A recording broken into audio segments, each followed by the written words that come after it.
द्वितीयोऽध्यायः सांख्ययोगः।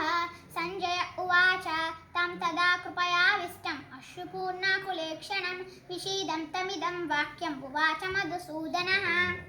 श्रीभगवान् उवाच कुतस्त्वाकश्मलमिदं विषमे समुपस्थितम् अनार्यदुष्टमस्पर्ध्यम् अकीर्तिकरमर्जुन। क्लैब्यं मास्मगमः पार्थ नैतद्वयुपपद्यते क्षुद्रं हृदय दौर्बल्यं त्यक्तोत्तिष्ठ परन्तप। अर्जुन उवाच कथं भीष्ममहं सङ्ख्ये द्रोणं च मधुसूदनः इषुभिः प्रतियोत्स्यामि पूजार्हा वरिसूदन। गुरून् हत्वा हि महानुभावान् श्रेयो भोक्तुं भैक्षमपीह लोके हत्वार्धकामांस्तु गुरूनिहैव भुञ्जीय भोगान् रतिरप्रतिग्धान्। न चेतद्विद्मः कतरन्नो गरीः तत्त्वजयेम यदि वा नो जयेयो यानेव महत्त्वा न जिजीविषामः एवस्थिता प्रमुखे धार्तराष्ट्रा।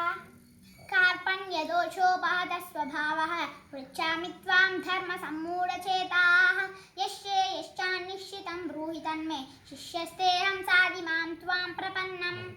न हि प्रपश्यामि ममापनुद्यात् यच्छोकमुच्चोषणमिन्द्रियाणाम् अवाप्यमाना भूमावसपद्ममुग्धम् आज्यं सुराणां विचारे मत्यम्।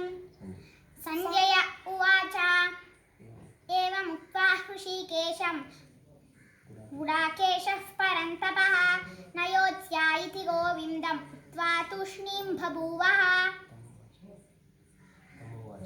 तमुवाच ऋषिकेशः प्रवसंज